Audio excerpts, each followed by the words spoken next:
सुहानी, अंशु, अनीश राज, निशांत राज, सलोनी, सृष्टि।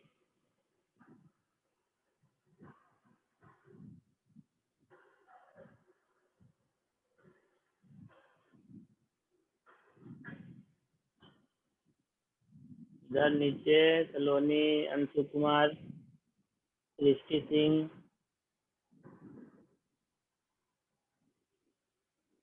क्या हो गया, कोई प्रॉब्लम है? सृष्टि सिंह, अंशु कुमार, नेहा।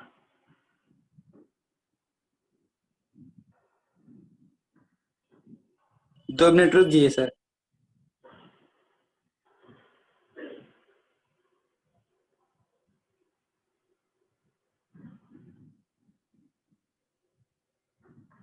सब्सक्रिप्शन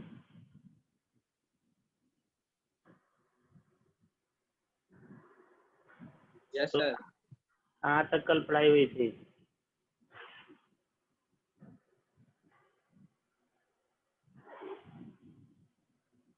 बताओ लोग।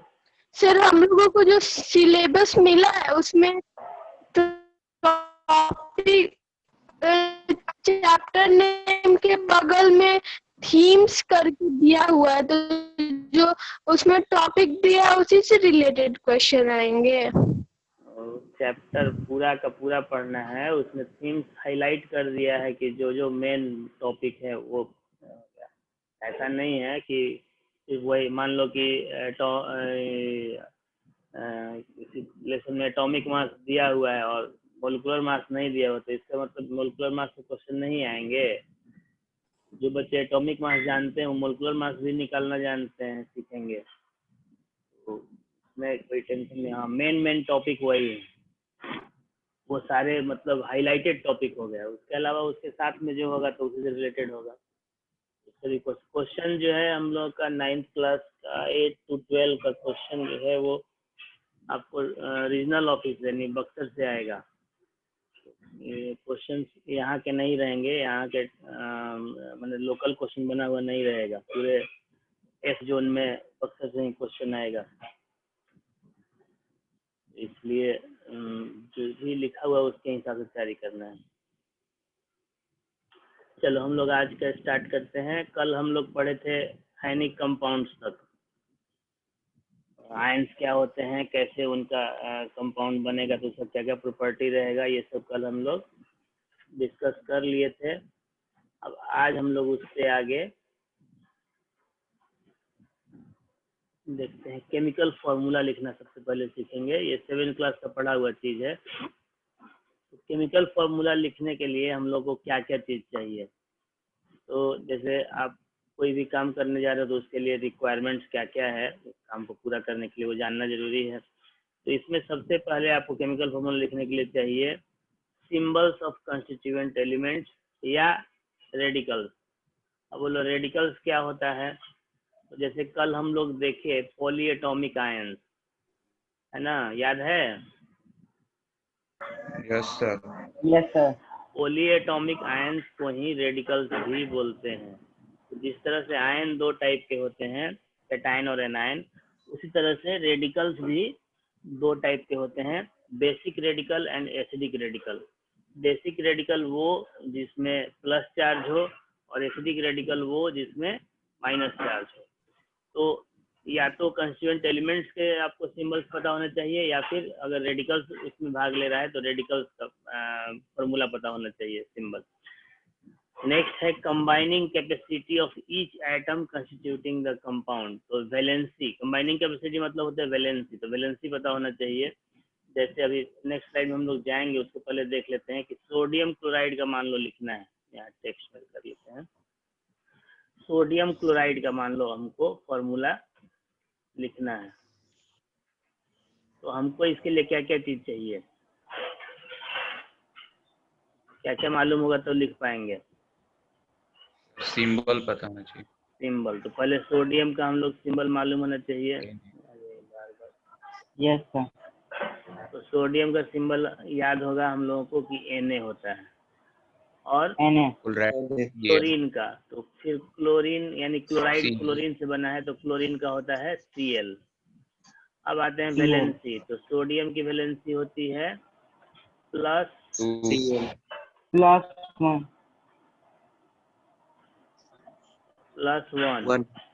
और क्लोरीन की भी होती है -1। क्या हो गया? ठीक है, तो जब इनको फॉर्मूला लिखेंगे तो उसमें आपको नहीं करना है, आपको जैसे क्या करना है कि सोडियम का जैसे लिख लिए, ये सोडियम का हो गया, और प्लस माइनस भूल जाओ। ये ध्यान रखना कि प्लस वाला जो है वो पहले लिखाएगा और माइनस वाला जो है वो बाद में लिखाएगा। तो सोडियम का 1 लिख लिए, चार्ज नहीं लिखे, सीधे ये लिख रहे हैं, और क्लोरीन का भी 1 लिख लिए। अब इसको बोलते हैं क्रिस क्रॉस मेथड। तो इसकी वैलेंसी इसके नीचे लिखेंगे और इसकी वैलेंसी इसके नीचे लिखेंगे। तो आपका रिजल्ट क्या आएगा? Na1 और Cl1, Na1 और Cl1, इस तरह से आएगा। अब 1 लिखने की जरूरत नहीं होती है, अगर कुछ नहीं लिखा है मतलब कि 1 ही है, तो 1 को हटा देंगे हम लोग और सिंपली फॉर्मूला हो जाएगा NaCl। क्लियर हुआ? Cl। Yes sir. चलो तब आगे देखते हैं हम लोग। Yes sir. तो अब वही केमिकल फॉर्मूला आगे लिखना हम लोग को। जैसे इसमें 2 चीज जरूरत हो गया, एक तो सिंबल, या ये जैसे ये दिख रहा है आपको ये टेबल, तो एल्युमिनियम सिंबल हो गया Al, वैलेंसी 3+। आपको बुक में भी शायद पेज नंबर 35 में एक टेबल दिया हुआ है, 3rd लेसन के किसी न किसी पेज में, हमको जहाँ तक याद है 35 नंबर पेज में वो शायद दिया हुआ है। तो उस टेबल को अच्छे से याद कर लो। 37 पेज नंबर सर। अच्छा 37, तो 37 में दिया हुआ है सर। तो उसको याद कर लेना है। अब देखो यहाँ पे सिंबल Al हो गया, वैलेंसी 3 हो गया, सल्फाइड है तो इसका सिंबल SO3 हो गया, वैलेंसी 2 हो गया। इस तरह से आपको ये पता होना चाहिए, ये प्री रिक्विसाइट हो गया, यानी कि ये रिक्वायर्ड है। अगर ये नहीं मालूम है तो फॉर्मूला नहीं लिख पाएंगे, तो ये बहुत जरूरी है कि याद रहे। अब हम लोग इस फॉर्मूला जैसे लिख के देखेंगे, जैसे मान लो कि कैल्शियम क्लोराइड है, यहाँ पे दिख रहा है CaCl2, लेकिन आया कैसे? Yes sir. वो हम लोग को सीखना है। कैल्शियम का 2 वैलेंसी है और क्लोरीन का 1, तो क्रिस क्रॉस होगा तो तुम लोग को आ रहा है, जिसको 2+। नहीं आ रहा है उसको सीखना जरूरी है ना। तो कैल्शियम का हमारा सिंबल होता है Ca और वैलेंसी 2+ होती है, लेकिन हम लोग प्लस माइनस हटा देते हैं, सिर्फ ये लिखते हैं, नंबर लिखते हैं। और क्लोरीन का Cl होता है वैलेंसी 1। गाना सुनाने लगा। और इसको क्रिस क्रॉस कर देते हैं हम लोग, तो क्या बन जाएगा? Ca के नीचे क्या आ जाएगा? 1, और Cl के नीचे क्या आ जाएगा? 2। तो इसका हो गया फाइनल जो हो जाएगा वो हो जाएगा CaCl2। हाँ क्लियर। अब मान लो कि जैसे हम लोग को ZnS दिख रहा है, जिंक सल्फाइड, तो जिंक का होता है Zn, इसकी वैलेंसी होती है 2+ में। और सल्फाइड, अब यहाँ ध्यान दोगे कि सल्फाइड, सल्फेट 3 चीज होता है। हाँ ठीक है, पहले ये कर लेने दो, जो बता रहे वो सुनो, उसके बाद सल्फाइड IDE, सल्फाइड ITE और सल्फेट ATE, ये 3 चीज होते हैं। Yes sir. आपको ये हमें एकदम याद रखना होगा, नहीं तो इसमें बच्चे बहुत कंफ्यूज करते हैं। तो सल्फाइड हमारा जब IDE लगा रहेगा तो उसका सिंबल होगा S। वैलेंसी सबकी 2 ही होती है, तो इसकी वैलेंसी भी 2- होती है। ठीक है, यहाँ वैलेंसी को हम थोड़ा दूर कर देते हैं। उसके बाद आपको आता है सल्फाइट। हाँ, तो सल्फाइट का होता है SO3 और वैलेंसी इसकी भी 2-। और एक आता है सल्फेट, तो इसका होता है SO4 और वैलेंसी इसकी भी 2- ही होती है। इसमें कंफ्यूज होते हैं बच्चे बहुत सारे, तो कंफ्यूज नहीं होना है, याद रखना है। और दूसरा एक कंफ्यूजन होता है पॉजिटिव वाले में, एल्यूमिनियम। तो एल्यूमिनियम में क्या होता है जी? Al, और वैलेंसी क्या होगी इसकी? 3+। Very good. और एक होता है अमोनियम। एग्जाम में आता है यस हमेशा सर, अमोनियम लिखने को, NH4 तो बच्चे एल्युमिनियम का लिख देते हैं। NH4 प्लस अमोनियम का NH4 और इसका 1 प्लस, ठीक है, या सिर्फ प्लस। तो यस ये आपको कंफ्यूजन में नहीं जाना है, इसको याद रखना है कि एल्युमिनियम आएगा तो Al लिखना है, अमोनियम आएगा तो NH4, नहीं हड़बड़ हड़बड़ करके और लिख देंगे तो फिर दिक्कत हो जाएगा, गलत हो जाएगा सीधा। इसमें केमिस्ट्री में कोई कंसिडरेशन नहीं, सीधे गलत किया जाता है। तो जिंक सल्फाइड में हम लोग देख रहे थे कि जिंक का 2 और सल्फर का सल्फाइड का भी S और इसका वैलेंसी 2। तो आपका क्रिस क्रॉस करने के बाद आएगा Zn2 और S2।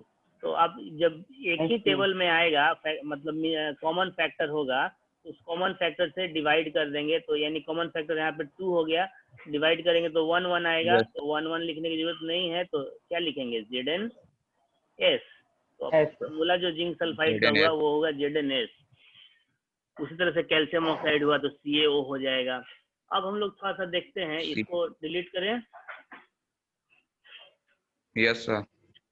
Yes sir.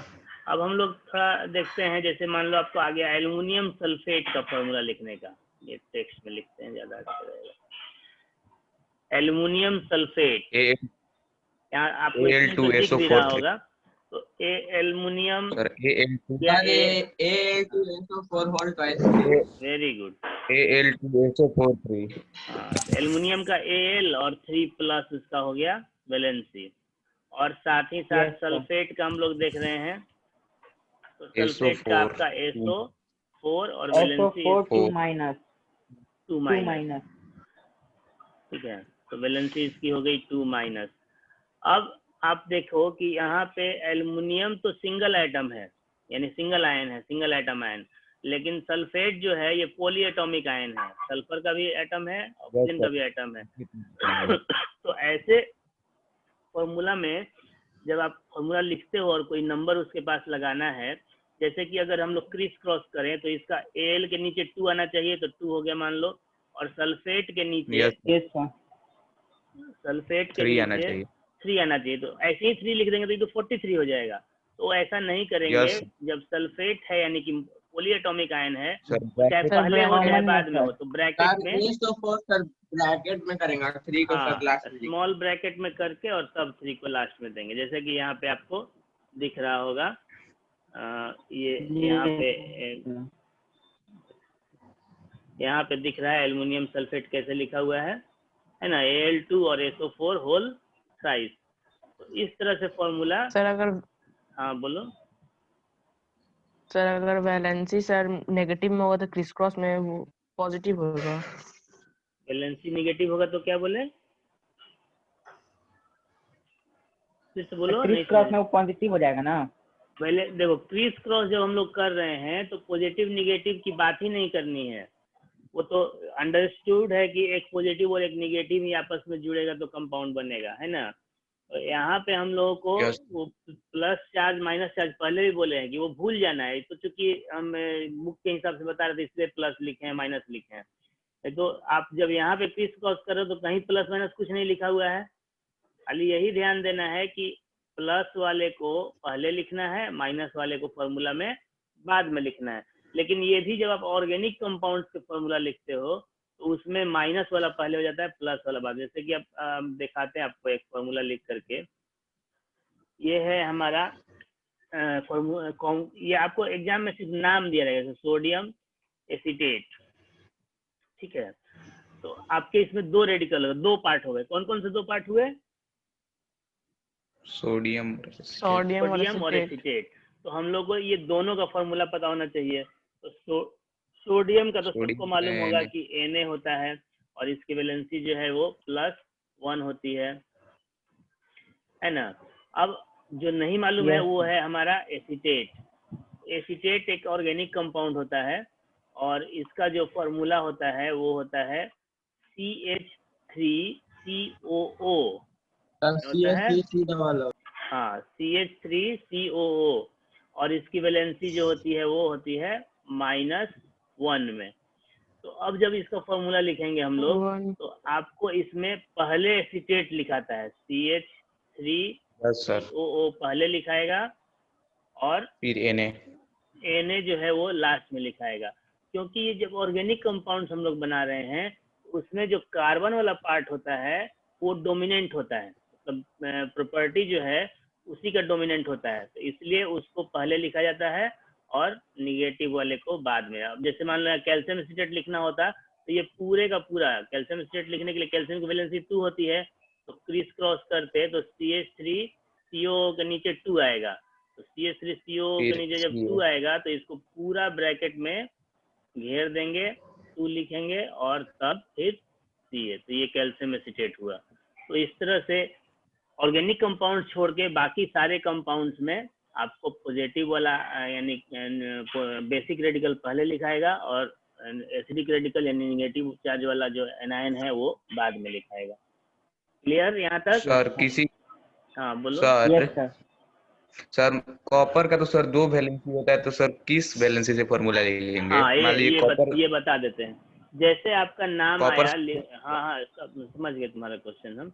जैसे नाम आया एग्जाम में लिखने को क्यूप्रस क्लोराइड, ठीक है, और या आ गया क्यूप्रिक क्लोराइड, उसी तरह से आपका ये भी आ सकता है फेरस यस लैटिन नेम है सर क्लोराइड, और या फिर फेरिक, एक सेकंड फोन आ गया, एक सेकंड होल्ड कर। हेलो हेलो,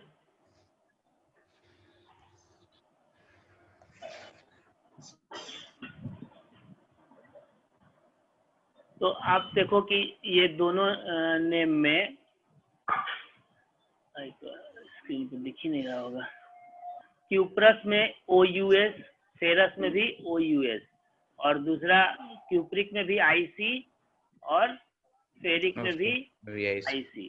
तो अब हम लोग को मालूम है कि कॉपर की जो वैलेंसी होती है वो 1 भी होती है और 2 भी होती है। 2 भी होती है, सुनाई दे रहा है ना? यस ठीक बोले? सर। तो कॉपर की वैलेंसी 1 भी होती है और 2 भी होती है। तो जब क्यूप्रस होगा COPROUS, तब आपकी वैलेंसी जो है वो 1 होगी कॉपर की, यानी Cu1+ हो जाएगा इस केस में।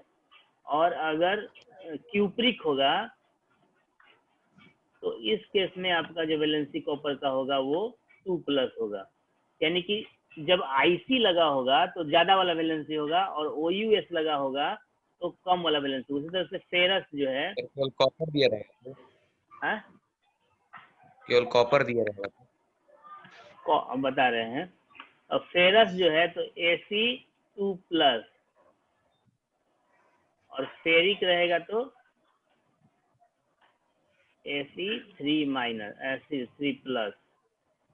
सर हाँ, फेरस रहेगा तो 1 कॉपर, ये अब आजकल जो नया प्रचलन आ गया कि जैसे फेरस है तो इसको दे रहा है आयरन, अब ये ब्रैकेट में अगर 2 दिया है तो यानी फेरस हो गया, और अगर नीचे आते हम लोग सॉरी, अगर आयरन ब्रैकेट में करके 3 डाल दिया हुआ है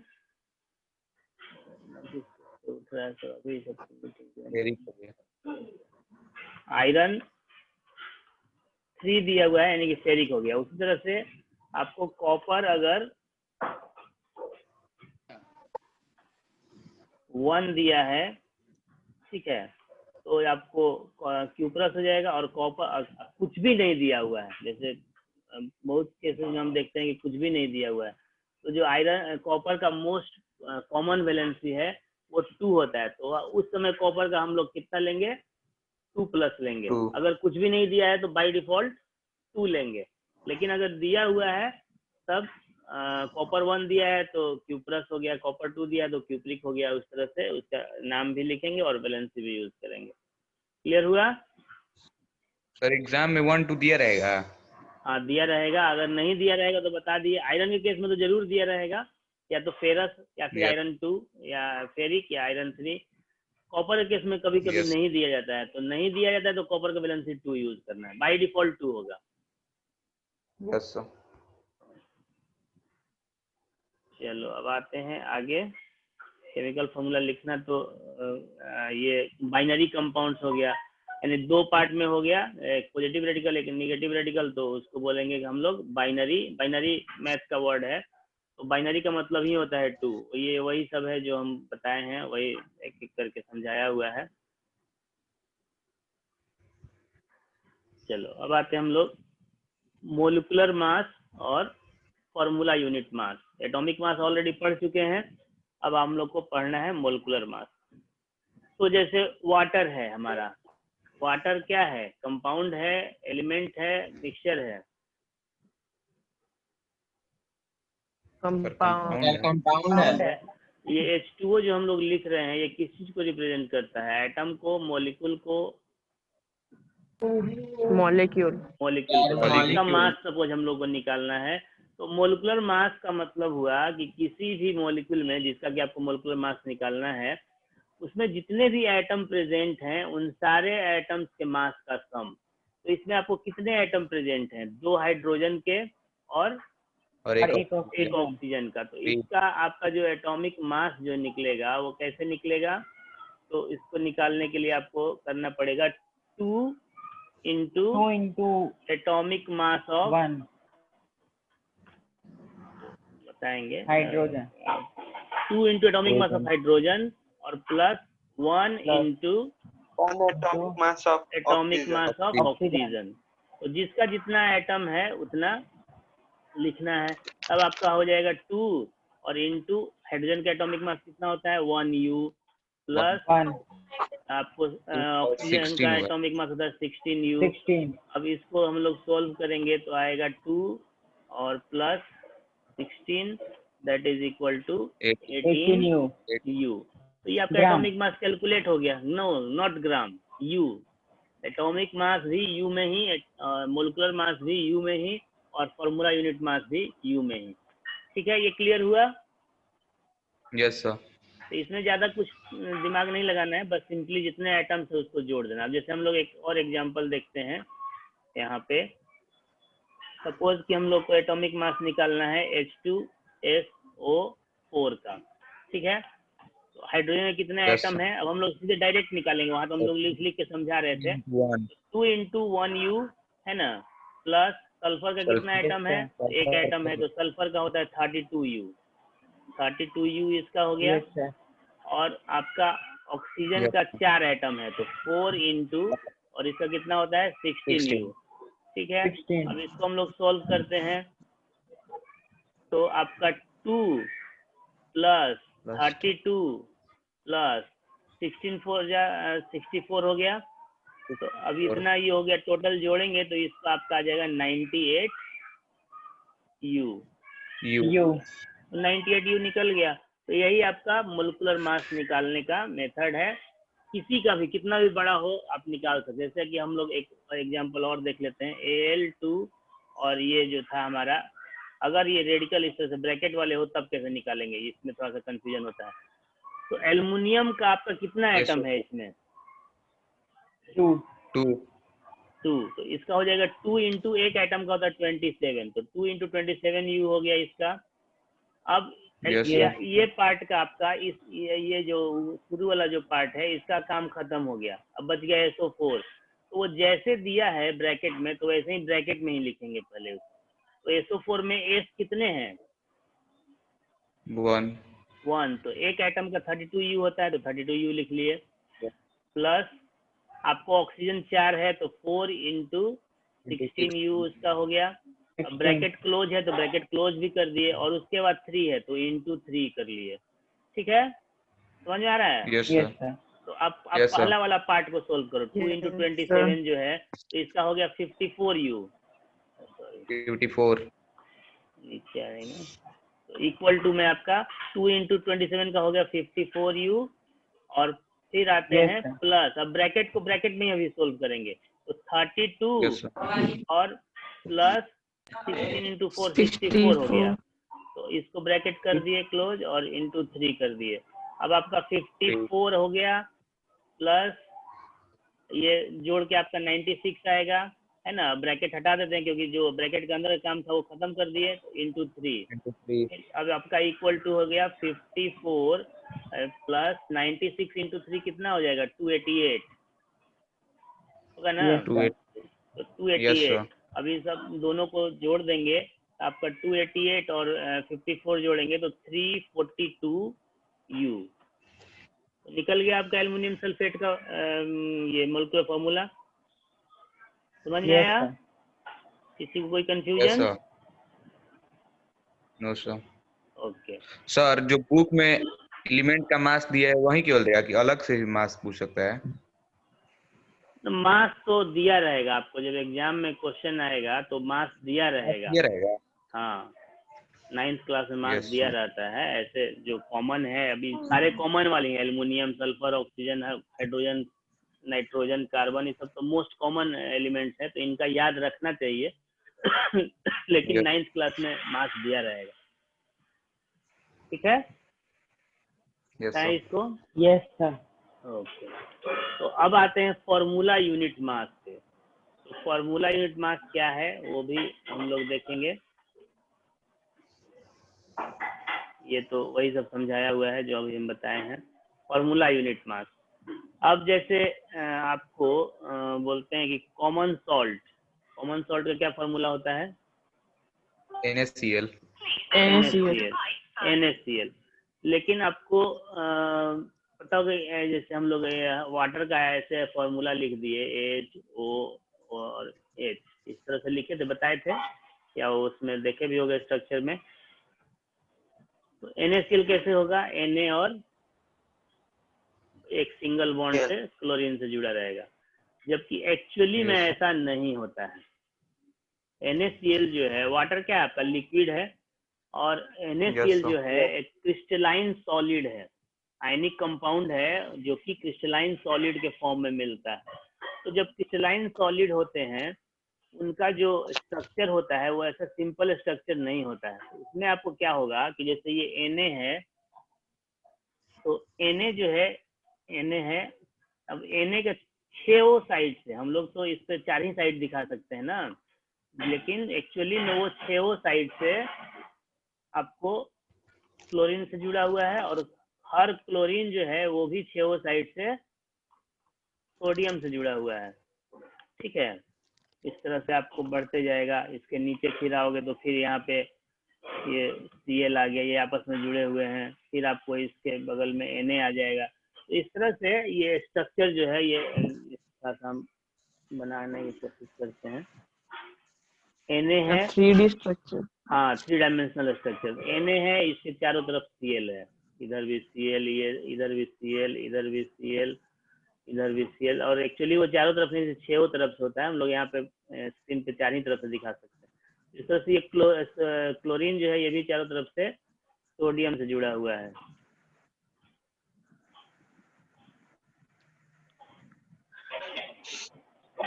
सर फुटबॉल की तरह। हाँ, फुटबॉल की तरह। तो अब इसमें एक, इसको बोलते हैं लैटिस स्ट्रक्चर। तो आपको इसका भी मास निकालना संभव है, आसान है? नहीं है, क्योंकि वो 3 डायमेंशनल स्ट्रक्चर हो गया, तो उतना सारा काउंट करेंगे उसके बाद ना निकलेगा। तो उस केस में क्या करते हैं कि इस पूरे स्ट्रक्चर में से एक यूनिट ऐसा लेते हैं जिसमें पॉजिटिव भी हो और निगेटिव भी हो, यानी कि वो वैलेंसी एक दूसरे का ये क्या बोलते हैं, कैंसिल भी करें। जैसे Na का एक प्लस है और Cl का एक माइनस है, तो NaCl एक यूनिट हो गया। ठीक है, एक बेसिक रेडिकल हो गया और एक एसिडिक रेडिकल हो गया। तो इस यूनिट को yes बोलते हैं फॉर्मूला यूनिट, यानी एक्चुअल फॉर्मूला नहीं लिख करके उसके एक यूनिट का फॉर्मूला लिए, तो that is called formula unit. याद रखोगे कि जब हम आयनिक कंपाउंड क्रिस्टलाइन सॉलिड की बात करते हैं तो जो भी हम लोग फॉर्मूला लिखते हैं, NaCl हो गया, कॉपर सल्फेट हो गया, CuSO4, तो ये सब फॉर्मूला यूनिट लिख रहे हैं, यूनिट का फॉर्मूला लिख रहे हैं, ना कि मोलेकुलर फॉर्मूला लिख रहे हैं। तो NaCl का एक फॉर्मूला यूनिट हो गया। अब इसका मास निकाल के जो जैसे Na का मास होता है कितना, 23, और क्लोरीन का होता है 35.5। तो ये जो मास आएगा आपको जोड़ करके, दिखा कहीं नहीं रहा, 35.5, तो आपको जोड़ करके आ जाएगा 58.5 U। तो ये जो आप मास निकाले तो वैसे ही मोलिकुलर मास के ही फॉर्मूला से, उसी मेथड से, यस लेकिन ये जो मास है खाली इसका नाम अलग हो जाएगा, इसका नाम हो जाएगा फॉर्मूला यूनिट मास। तो चीज दोनों एक ही है, बस खाली उसको बोलने का तरीका अलग नाम है। अलग हो गया। हाँ, नाम अलग हो गया। तो यही फॉर्मूला यूनिट मास है। अब हम लोग को टाइम तो आज खत्म हो रहा है, लेकिन हम 20 मिनट और इसको एक्सटेंड करेंगे अभी क्लास का टाइम खत्म होने के बाद, क्योंकि जो सबसे मेन जो चीज पढ़ना है हम लोगों को वो है मोल कंसेप्ट, और इस Yes, चैप्टर का सबसे इम्पोर्टेंट टॉपिक है। तो अभी तो 5 मिनट इधर बचा हुआ है और फिर आगे हम लोग को 20 मिनट यूज करेंगे। तो मोल रीजॉइन करेंगे। हाँ, रिज्वाइन करेंगे। तो मोल जो वर्ड है MOLE, ऐसे तो मोल का हम लोग को हिंदी डिक्शनरी मीनिंग जाएंगे तो एक जानवर का नाम हो गया छुछुंदर, वो नाम नहीं यूज कर रहे हैं। केमिस्ट्री में हम लोग को इसका मतलब क्या होता है वो जानना है। तो मोल जो है इसको एक लैटिन वर्ड है,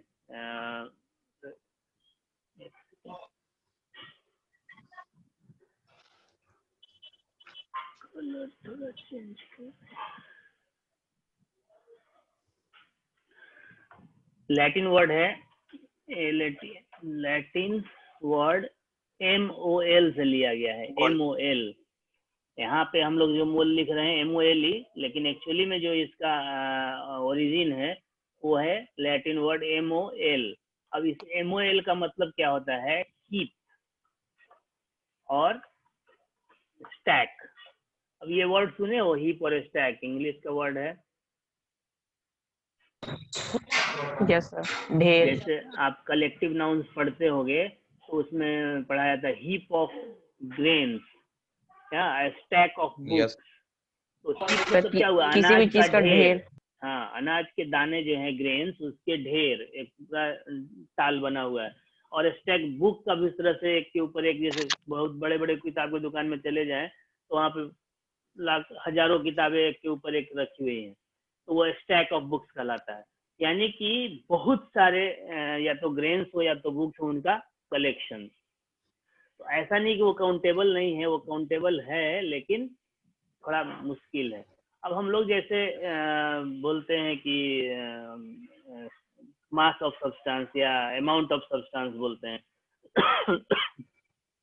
एक बूंद अगर हम लोग पानी का लेते हैं, 1 ड्रॉप ऑफ वाटर ओनली, तो उसमें क्या बता सकते हैं कितने एटम्स होंगे?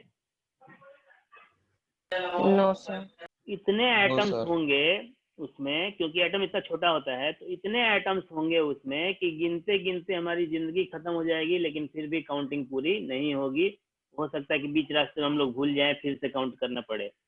तो इस प्रॉब्लम से बचने के लिए, जैसे आप देखते हो कि कोई पूछे आपसे कि आरा से पटना का डिस्टेंस क्या है, तो क्या बोलते हैं, 60,000 मीटर या 60 किलोमीटर? 60 किलोमीटर। 60 किलोमीटर। 60 किलोमीटर। हाँ, ओके। तो जैसे ही हम लोग मतलब ज्यादा नंबर को रिप्रेजेंट करना होता है तो उसका बड़ा बिगर यूनिट को ले लेते हैं। तो अगर हम लोग कहें कि भाई बताओ कि 1 ग्राम वाटर में कितने एटम होंगे, तो अगर हम लोग ये उसको बोलने लगे कि भाई इसमें जो है, मान लेते हैं हम लोग एक नंबर ले लेते हैं 18 और into 6.022 into 10 to the power, अब पावर पे यहाँ लिख नहीं सकते, ये पावर का सिंबल दे देते हैं, 23। इतने एटम्स हैं। तो अब इतना एटम्स जो है, अच्छा ये भी हम लोग 10 का पावर 23 नहीं लिख करके, अगर हम लोग इसको 18 इंटू 6.022 कर देते हैं डायरेक्ट, मान लेते हैं कि हम लोग 6.022 छोड़ देते हैं, सिंपली 6 से ही मल्टीप्लाई करते हैं, और उसके बाद 23 जीरो, तो 1 2 3 4 5 6 7 हो गया, 8 9 10 11 12 13 14 15 16 17 18 19 20 21 22 23, इतने एटम्स हैं। ठीक है ना? अब ये लिखना आसान है और इसको समझ के याद रखना। हम जो लिखे ये हम काउंट किए हैं 23, लेकिन अभी श्योर नहीं है कि 23 ही होगा। तो हम पढ़ा रहे हैं और लिख रहे हैं तो हम एश्योर नहीं है, तो जो पढ़ रहा है, जो काम कर रहा है, वो एश्योर हो जाएगा कि हम सही लिखे हैं, या इतना ही होगा? No sir. तो आप पढ़े No, होंगे एक sir. साइंटिफिक नोटेशन के बारे में, आपको मैथ्स में पढ़ाया गया होगा किसी क्लास में 6 या 7 में, साइंटिफिक नोटेशन। तो शुरू वाला जो डिजिट है वो 10 से कम होना चाहिए, 1 से 9 के बीच में होता है, 0 से 9 के बीच में, यानी कि डेसिमल के पहले कोई इंटीजर रहेगा 1 से 9, 1 या 9 के बीच में, और बाकी जो है डेसिमल में करके और उसके 10 के पावर में लिखते हैं। तो जैसे मान लो अगर हम लोग Yes. इसको लिखें तो 1.08 इंटू 10 का 10 to पावर the power 25. 25